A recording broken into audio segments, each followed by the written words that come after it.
Ndabizi neza ko Yesu ankunda ni kubwanje yasheshe amaraso sinkekeranya ndabizi neza. Hello bakunzi ba ETBC-TV, twizere ko muri mumeze neza, meze fresh. Hanyuma uyu munsi tubafitiye umushitsi adasanzwe mu bigo bya ETBC-TV. Ndabasaba icamo sabone kugira ngo bandanye mukurikirana ibiganiro byacu, mwongera mugira share kugira ngo abantu bose babandanye bakurikirana ibiganiro bya ETBC-TV. Hanyuma uyu munsi nkuko naje kubabwira ndabafitiye umushitsi adasanzwe, umushitsi kumure agiye kutwidondora tumenye ninde. Murakoze cyane kumikaze mu bigo bya ETBC-TV. Ku mazina nitwa Blaise Ndayishemeze. Mumbaje ngo Blaise ninde, nitwa uko nyene Ndayishemeze, niryo zina abavyeyi bampaye.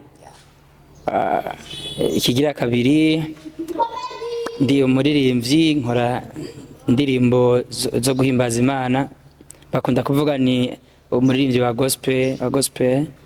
Nkora rero indirimbo zo kuramya Imana, ego ndi umuririmbyi nuko. Murakoze cyane kumbure nase kuvuga byinshi kugira ngo Blaise Ndayishemeze atwibwirire Blaise ku byukuri ninde. No mvuga rero n'umunezero udasanzwe bakunzi ba ETBC-TV, aho uno munsi tugiye kumviriza umuririmbyi adasanzwe asanzwe aririmba indirimbo zishemeza Imana, indirimbo zihayagiza Imana. Rero tudatevye Monsieur Blaise Ndayishemeze, nijyari wewe nka Blaise Ndayishemeze wibonye ko uravuga uti ku byo kuri ndumva mfise impano yo kuririmbira Imana, kuririmba indirimbo zizofasha abantu guhimbaza Imana? Murakoze cyane kuri ico kibazo. Nijyari natanguye kumva ko noririmba canke impano yaje ryari.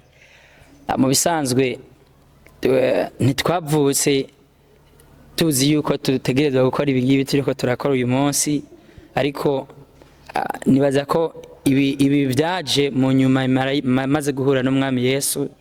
Nakiriye umwami Yesu niho nabona ninjiye mu bwami bwiwe, numva ko mu bwami bw'Imana nkwiye kugira ikindi kintu nkora. Narabaye mu mugwi w'abaririmbyi mu ishengero kandi n'ubu ndawurimwo ndaririmba, ariko nkuko nari ndabibabwiye, inyuma yo kwakira umwami Yesu niho nasanze mfise iyo message nshobora guha abantu.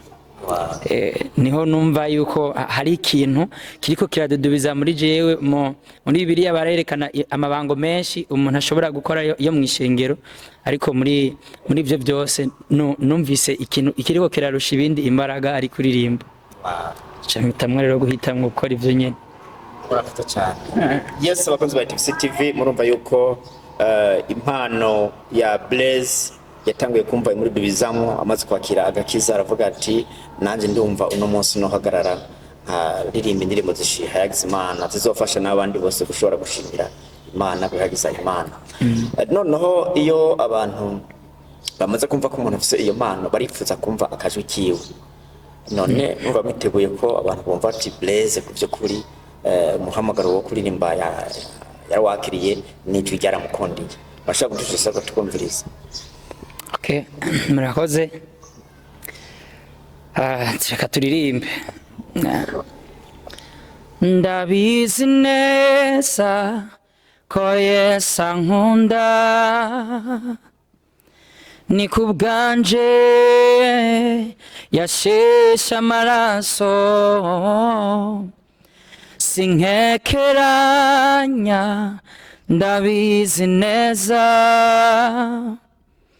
Ndirimba haleluya niwe yandokoye, ibihe byose byo kubaho kwanje nzohora mwizigira kuko ari wowe vyirato vyanje imaniwe imana muri twe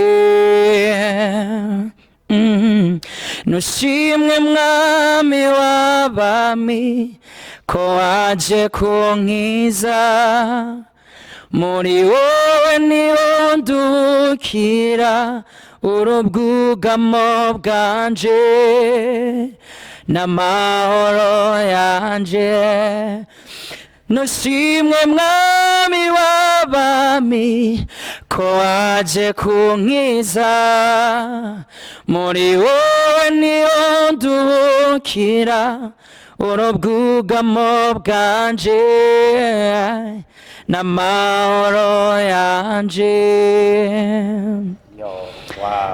nushimwe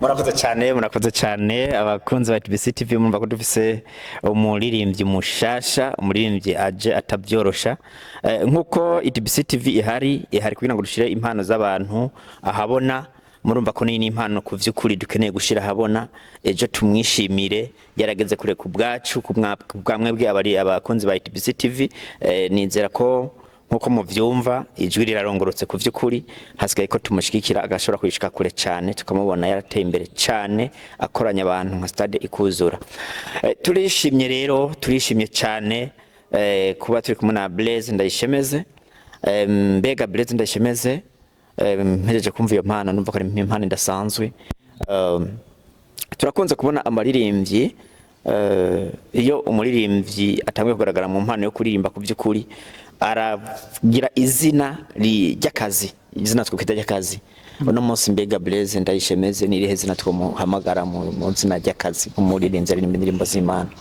Okay, murakoze cyane nibaza ko ibi bikorwa twajemwo buri wese arafise umuvyeyi wiwe aba akurikirana rero nk'akarorero nko ngaha mu Burundi turafise ba Pauline Habonimana ba Theophile Dudu ba David n'abandi benshi n'abandi basi tugiye twumva b'abanyarwanda baririmba ivyo twumva dutahura benshi jewe ico ndiko ndibaza kurondera za AKA za AKA ntibikenewe cyane ahubwo nibaza ko igikenewe cyane ko ari gukora gose ni gukora cyane kugira ngo umuntu izina ryiwe rishobore rishika kure kubera ivyo yakotse naco gituma iyo n'uyu umuntu avuye muri inosi bavuga ati burya harigeze guca umuntu yari naka yakoze ibi nibi kubera ko yakoze ibintu kanaka byasize trace nico gituma tibagirana rero jewe ico ndiko ndasaba si kurondera AKA ahubwo ndiko numva Imana yo dushoboza gusa hama tugakora ibikorwa byinshi bifasha abantu komsa nuzovuka mu nyuma ya twebwe twaravuye no kwisi mugabo afashwe n'ivyo twasize bizomworohera kuvuga Blaise byoroshe nibaza ko ari roroshe kuvuga cyane Ndayishemeze izina ry'uririmbyi ryawe nta kurondera irindi iri nyuma y'icyo nta rindi. Wow, neza cyane. Hanyuma abakunzi ba ETBC-TV mubandanye mudukurikira mufyonde subscribe share comment kugira ngo nabandi babandanye bakurikira ibikorwa byacu noneho ni impano ya Blaise ibandanye kumenyekana no kuri benshi noneho monsieur Blaise Ndayishemeze ndakubona uri muri club waririmbyemo mbega uyu munsi Majestic Place niwo mugumona wakiri waririmbyemo kandi ubaje igikorwa cyanyu mwakoze ni igikorwa caduze cyane kiragira kure kubyo nibaza nti mbega Blaise tumwitege muri Majestic Place cyangwa tumwitege nka Blaise ubwiwe mu bikorwa bigiye kubandanya. Murakoze cyane twibutsa abakunzi ba ETBC-TV no kugenda ku rubuga rwa Majestic Place mukaraba indirimbo twashizeko. Majestic Place ni umugwi twakoreyemo ibikorwa bigiye bitandukanye aho twashoboye gushira ahabona indirimbo yacu ya mbere yitwa Imana ariko si uno munsi kugeza ano masaha tuvugana sinkibarizwa muri Majestic Praise bivanye n'ibikorwa bigiye bitandukanye kandi umuntu agenda arakora. Jewe kugeza uno munsi ndi umuririmbyi wo ku giti ciwanje, nubwo bigorana ariko tugizera ko Bibiliya bitubwira ko dushobozwa byose na Kristo aduha inkomezi. Muri Majestic Praise twari twaragiyemo kugira ngo bashobore gusapotinga impano zacu, bashobore kudushikana ahantu kanaka, ariko kandi ibyo bakoze turabibashimira cyane kugeza uno munsi. Ariko nabo nyene turabasaba kuguma badushigikira. Ubuje nkora indirimbo ku giti canje, ndaririmba ku giti ciwanje muri Majestic Praise, ni twarahejeje nabo. Yego. Ubu rero Blaise tumwitege n'igikorwa ciwe cyambere canke hasanzwe ari kintu gikorwa umaze gukora nkawe Blaise utari muri Majestic Praise? Nta minsi myinshi irahera tudesize kuva muri Majestic Praise, ko n'ibikorwa byacu byinshi twabikorera muri Majestic Praise nyene, ariko ko haraheze iminsi mikeyi duteye intambuko dutanguye gukora ibikorwa byacu. Imana idushoboje uko uno mwaka, iki gice cy'umwaka wa 2024 ntigishobora guhera tutarashira hanze igikorwa cyacu. Wow. Ego. Okay, utiriho nka Blaise Ndayishemeze twitege huwa cyawe cyambere ryari? No babwira very soon, nko mu kwezi kwa gatandatu.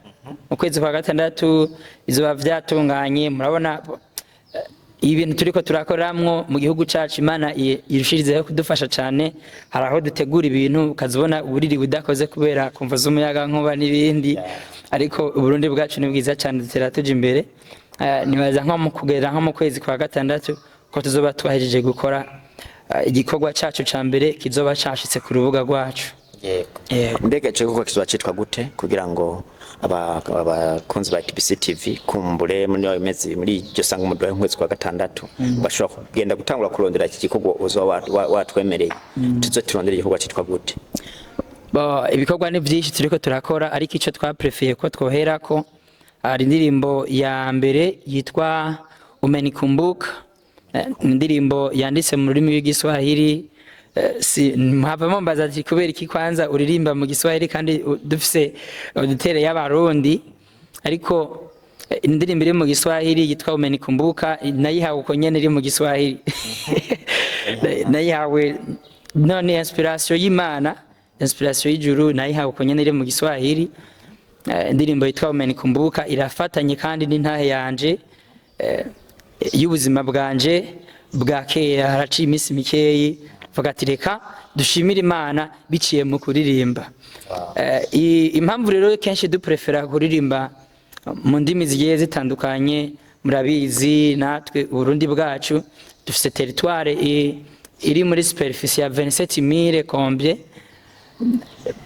niho honyene bavuga ikirundi, kandi ishengero rya Kristo ntabwo ari mu Burundi gusa. Ubwo dukenera ko ishengero rinini rifashwa biciye mu mpano zigiye zitandukanye, mu ndimi kandi zitandukanye. Ntibisigura ko n'ikirundi tutakiririmba, oya turaririmbana n'ikirundi ariko kandi n'igiswahili turabiririmba, kanatsinda murazi ko turi muri communauté de l'Afrique de l'Est. Yego. Murakoze. Noneho sinzi nimba no bantabagoye, murashaka kuducijaho nkaka lofre cy'icyo gikorwa twiteze canke biracari mu ibanga ry'icyanyu? Mwumva ntabagoye murashaka kuka lofre gatoya? Ndirimbo Umenikumbuka reka ducishe ko gatoya, hanyuma nibaza ko vuba cyane indirimbo izobashikira imeze neza kandi. Yego. Nivuga ngo umenikumbuka Mungu wangu, umenikumbuka wakati wa dhiki, nimeona mkono wako katika jangwani, umefunua chemchem ya maji. Amenifanyia mambo ya ajabu, akili zangu haziwezi fahamu. na watu wameniona wakashangaa, jinsi huyo Mungu amebadilisha maisha yangu. Ameniona Mungu wangu, fadhili zake ni za milele. Ameniona Mungu wangu, fadhili zake ni za milele. Yeye makofi ya kanza ITV no kuri turishimiye cyane Blaise Ndayishemeze ejo haza. Turifuza kubona Blaise Ndayishemeze akoranya abantu, acimisha abantu nkuko tubibona kuri ba Israel Mbonyi, tubibona kwa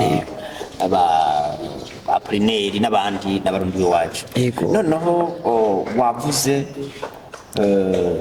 hari abantu bakwenspira mugabo ntitwumvise umuntu umwe, mbega ninde muntu umwe uvuga uti mu baririmba indirimbo za gospel jewe n'uwo muntu citegerezo canje mu bikorwa vyanje ndakora? Murakoze cyane kumbaza ico kibazo. Nkuko bisanzwe jewe ndi umuadorateur, ndirimba indirimbo zo guhimbaza Imana. Abaririmbira indirimbo z'Imana ni benshi cyane ku buryo bw'uko na listire yo bandende, ariko nk'umuntu aba ari mwibango nyene ndimwo niwe nkunda kugira icitegererezo ciza cyane. Nk'ubu hariho umuririmbyi fata nka mukuru wanje akorera mu gihugu ca Tanzania yitwa Zoravo, cyo kimwe na Paul Clement, bose n'abatanzania, ariko abo nibo bantu niyo ndiko ndumviriza indirimbo zabo numva ko ndiko ndinjira muri moto. Ariko turafise umuririmbyi wacu mwiza cyane w'umurundi, mwiza gose, sinshobora kumara umunsi ntumvirije indirimbo ziwe, yitwa Christian Irimbere. Niwe muririmbyi anyanspira mu baririmbyi dufise ngaha mu Burundi. Aririmba ibintu biri ku rwego international, aririmba neza, afise ijwi ryiza, umuziki mwiza, ari yubahwe. Blaise, nibaza ko bakunzi ba ETBC-TV n'uwo muririmbyi urahejeje kumuvuga, kumbura nawe tugiye kumukurikirana kuko nawe urumva ko yakwanspire, kumbure yakwanspira n'abandi. Yego. Noneho Monsieur Blaise Ndayishemeze, mbere ko turangiza, nakaye kajambo wumva wobwira abakunzi ba ETBC-TV canke se na ETBC-TV ubwayo yashoboye kushika ngaha ngo musangire kino kiganiro? Murakoze cyane kumpana kano kanya mvuge imbere y'abantu bariko baradukurikirana ba ETBC-TV n'abandi benshi bazogenda babona kino kiganiro.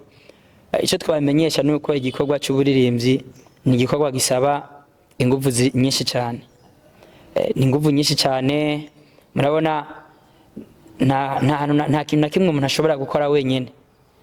Turasaba cyambere ko mudushigikira mu buryo bwanyu, mvuze mu buryo bwanyu vraiment ahantu ndiseriye cyane, kubera ko ibintu by'ikiririmbyi birasaba imitahe myinshi cyane.